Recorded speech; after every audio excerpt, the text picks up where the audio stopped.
Esto es lo que está pasando ahora. Tensión en Medio Oriente. Luego de esta acción que sucedió durante el fin de semana, combinada entre Estados Unidos e Israel, hacia Irán, y que no es otra cosa más que crecer y ahora involucrar también a otros países. Mientras se suceden los ataques por parte de Israel, ha escalado la violencia. Mencionábamos porque aparece ahora Europa, de alguna manera tomando posición. Y de esto queremos hablar.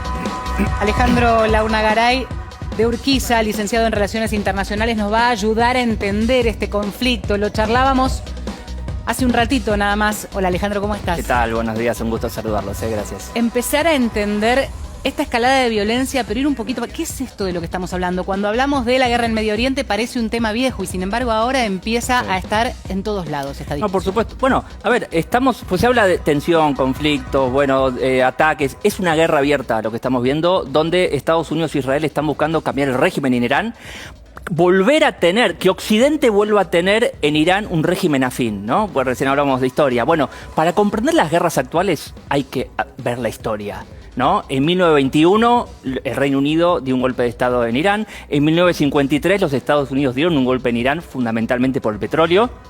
Y desde 1979, cuando accede al poder, ¿no? Se forma la República Islámica, pasó a ser un enemigo de Estados Unidos y Occidente, Irán, ¿no? Con este sistema de gobierno. Y a partir de 1979 empezó una estrategia de largo plazo para derrocar este régimen. Porque no se puede permitir Estados Unidos y sus aliados tener allí uno de los... A ver, Irán está en el top 10 de países con recursos naturales del mundo, ¿no? Al igual que Venezuela, al igual que Groenlandia. Digo, las tensiones que estamos viendo en el mundo tienen que ver con una disputa por los recursos naturales, tienen que ver con el nuevo reordenamiento mundial que estamos viendo, con el potencial nuclear ahora se suma. Por supuesto, por supuesto. Bueno, a ver, hay una regla básica en relaciones internacionales que es, bueno, hay varias, ¿no? Pero una es la desconfianza entre los actores que son potencialmente enemigos o contrincantes. Diga Irán lo que diga, demuestre lo que demuestre de que no tiene, que no va a fabricar arma nuclear, no le van a creer. Estados Unidos no le va a creer y por más de que no haya pruebas, bueno, vemos lo que está pasando, ¿no? Lo que está avanzando. Claro. Y además, bueno, hay una percepción, ¿no? La percepción de enemigos existenciales entre Irán e Israel. La disputa por el dominio de la región está ahí también, ¿no? Y la disputa a nivel global, porque Irán es uno de los ejes del bloque euroasiático que conforman Rusia y China frente a Estados Unidos. Estados Unidos venía perdiendo posiciones en Medio Oriente. Irán estaba creciendo en influencia, Israel se sentía más amenazado y Estados Unidos dice, señores, sí, no voy a permitir que me saquen de acá. Y esta te lo bajo más al llano al problema y a la pregunta de la calle y al miedo que puede tener cada uno de nosotros agarrando el tema así bien por arriba. ¿Conflictos como estos pueden desatar una tercera guerra mundial? Bueno, es que si hoy no tenemos una guerra mundial desatada es justamente lo que decías vos recién, la cuestión nuclear. Desde 1945, cuando aparecieron las bombas nucleares, Estados Unidos le tiró 2 a Japón, las grandes potencias no se hacen la guerra de forma directa entre sí, porque si Rusia o China se meten en esta guerra en forma directa, estarían enfrentando a Estados Unidos. Si Estados Unidos se metiera directamente en la guerra en Ucrania, estaría enfrentando a Rusia. Y las grandes potencias nucleares evitan hacerse la guerra directa. Entonces, por eso no se desata. Y por eso no vemos tampoco declaraciones de guerra. Exactamente. No hay declaración, no es que Estados Unidos fue al Congreso, declaró la guerra a Irán. No, sí, no, ahí hay una diferencia. Bueno, Irán no tiene la capacidad, lo que se llama estrategia de disuadir, de hacer algo para que no lo ataquen. No tiene armas nucleares y no tiene el poderío para disuadir a Estados Unidos. Pero Trump sería más engorroso tener que pasar por el Congreso y declarar una guerra. Pero tiene facultades constitucionales, como es comandante jefe, de ejercer o tomar medidas militares cuando ve amenazados los intereses nacionales. Imponíamos esto lo siguiente, sobre todo a partir de declaraciones, porque no son formales de guerra, pero sí. Irán diciendo vamos a lograr que nadie en el mundo esté tranquilo. ¿Esto es cierto? Porque tenemos que temer todos. Bueno, a ver, Irán está en la situación más complicada de ahora de todos los actores que están en el conflicto. Está más debilitado ya desde 2018, cuando Trump salió del acuerdo nuclear que había llegado Obama. Ahí empezó lo que es guerra híbrida, guerra indirecta, ¿no? Sin ir a bombardear, como están haciendo ahora, ataques cibernéticos, ataques híbridos. ¿Se acuerdan del asesinato de Soleimani hace unos años? Sí. Bueno, diversas acciones. Tuvimos la guerra de los 12 días el año pasado y ahora tenemos un paso más. Irán no puede frenar a Estados Unidos y no puede frenar a Israel. Que puede cometer los ataques que estamos viendo en las bases militares o los misiles a Israel, sí, bueno, es el costo que Trump y Estados Unidos está dispuesto a que paguen otros, ¿no? Porque no va a recibir ataques. Claro. Pero cierro esto. Sí pueden haber algún tipo de acciones dentro de otros países que pueden ser atentados, ataques. Puede ocurrir. Es un mundo mucho más inseguro que antes, se está reconfigurando, hay un cambio en el sistema internacional, Occidente pierde poder, es el siglo asiático y todas las guerras que estamos viendo, la guerra en Ucrania, las guerras en Medio Oriente, la posible, no nos asustemos que va a venir otra después, porque la situación de Taiwán también está agravando. Viste que nos parece lejos Medio Oriente, nos parece lejos incluso, China, todo eso. Ahora, empezamos a escuchar países de Europa que toman posición. ¿Qué puede pasar? ¿Qué está pasando? Bueno, a ver, sí, hoy en este mundo globalizado, nada está lejos, en realidad, ¿no? Lejos geográficamente, pero todo impacta. Sí. Todo lo que sucede en el mundo impacta. Lo que pasa en el Estrecho de Hormuz impacta a nivel económico, político, diplomático, etcétera, etcétera, inseguridad a todo el mundo.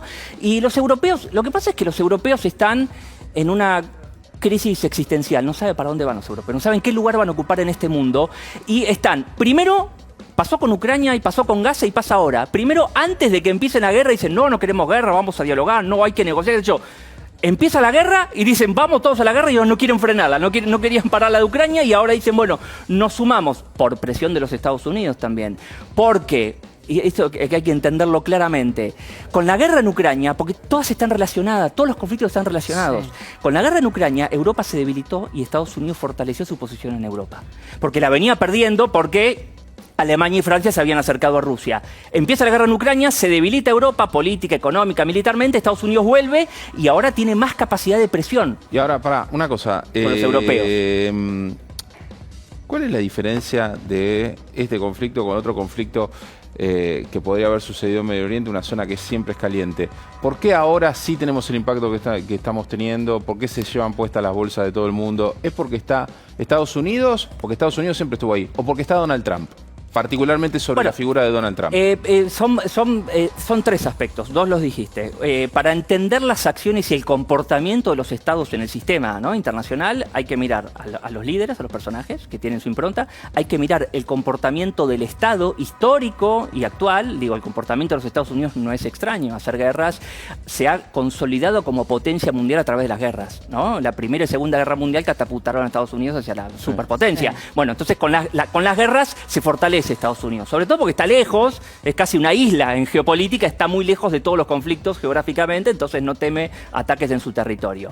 Y por otro lado, hay que entender la decisión de Trump, el comportamiento y qué está pasando en el sistema, en el mundo. O sea, Estados Unidos, como venía perdiendo posiciones, algo que no pasaba en los 90, que no pasaba al principio del siglo, al ver perder posiciones en esa región y en Europa, necesita ejercer la violencia para recuperar el control y el dominio, ¿no? Eso explica en parte también, y Trump, bueno, su cercanía con Israel, sus intereses económicos también allí, porque hay negocios de armas. Ahora hablamos de la economía. Espera, pero dijiste algo que quiero repreguntar, porque vos decís, Trump está tranquilo porque está lejos y no va a sufrir un ataque. Y yo te pregunto, con el Mundial en 2 minutos en toda la región, ¿estamos tranquilos? No, por supuesto que no. No. Yo ayer veía las imágenes del Mundial. Bueno, que hay algunos eventos que se cancelaron, todo. Por supuesto que hay peligro con el Mundial y hay riesgos. Y los Estados Unidos van a tomar todas las medidas que puedan tomar para prevenir cualquier tipo de acción. Pero que pueda haber algún intento, no quiero asustar a la gente, ¿no?, pero todo es posible en este mundo, ¿no? Y el terrorismo internacional y los ataques híbridos, los ataques indirectos de actores de menor poder. Pusieron dos bombas acá. Pusieron dos bombas acá. Bueno. O sea, es que por eso esa amenaza es qué tan tangible es que digan no va a estar tranquilo el mundo. Históricamente ¿Irán ha hecho este tipo de atentados? Bueno, es que no es solamente una hipótesis. Las posibilidades de acciones en los países que están involucrados, por supuesto Estados Unidos, dentro de su territorio, no ataque con misiles, pero de algún tipo de acción o atentado, y por supuesto que lo están evaluando, lo están analizando y están viendo cómo prevenir eso, y por supuesto que en el medio mundial van a tener que... A ver, no va a ser muy posible, para haber cientos de miles de personas yendo de distintas partes del mundo, y ahí, bueno, van a tener que extremar las medidas, pero nada... La seguridad internacional, valga la redundancia, no está asegurada, nada. Está Nada es seguro en la vida, ¿no? Impacto económico que te preguntaba recién y hablaban de las bolsas. Bajándolo al petróleo, al gas te digo, estamos a punto de empezar el invierno, nosotros importamos gas y están hablando de una inflación global, escuchaba por ahí, algo como efecto que, entre otras cuestiones, puede impactarnos a nosotros mañana en el bolsillo. Bueno, antes de meterme en los números, hay una clave que es el tiempo, la duración de este conflicto, ¿no? Va a depender el impacto económico y en la inflación global y en la inflación de los países, que también va a depender de lo que hagan internamente, las decisiones que tomen para prevenir esto, va a estar muy marcado por el tiempo de duración del conflicto. Si dura 2, 3 semanas, un mes, un año, bueno, si dura más de un mes, vamos a estar varios países del mundo en serios problemas. Por supuesto, aumentaron los dos petróleos, el Brent y el WTI, aumentó uno el 15%, el otro un 10%. El gas, bueno, dentro de Europa aumentó casi un 50%, diciendo Qatar que paralizó, que es uno de los principales exportadores del mundo de gas, dijo, señores, cierro todo hasta que esto se calme. Entonces, si esto se calme en 1 o 2 semanas, bueno, claro. Bueno, la inflación va a ser tal, menos... Pero si esto sigue, se prolonga, sigue escalando, hasta que a Irán se le acaben los misiles o hasta que no tenga más misiles y bombardeen todo, porque están decididos a voltear el gobierno. Ya Israel dijo que el nuevo líder que va a nombrar lo van a matar. Ya no es bueno, no lo vamos a aceptar. Cualquier líder que quiera nombrar lo vamos a matar. Trump dijo que tiene el chorro abierto de armas también. Bueno, ayer mismo hubo una reunión de representantes del gobierno de los Estados Unidos con las principales empresas armamentistas, diciendo, señores, pongamos las maquinarias a todo trapo porque esto va a seguir. Entonces, ¿hasta cuándo va a resistir Irán? Bueno, a ver, a nivel social, digo, hay que entender esto, porque a nivel social, como en todos los países del mundo, hay un sector importante que está en contra y también hay un sector que apoya. Entonces, no es que esto matás a 2, 3, a 10 políticos y se cae el gobierno. Totalmente. ¿No? Gracias, Alejandro.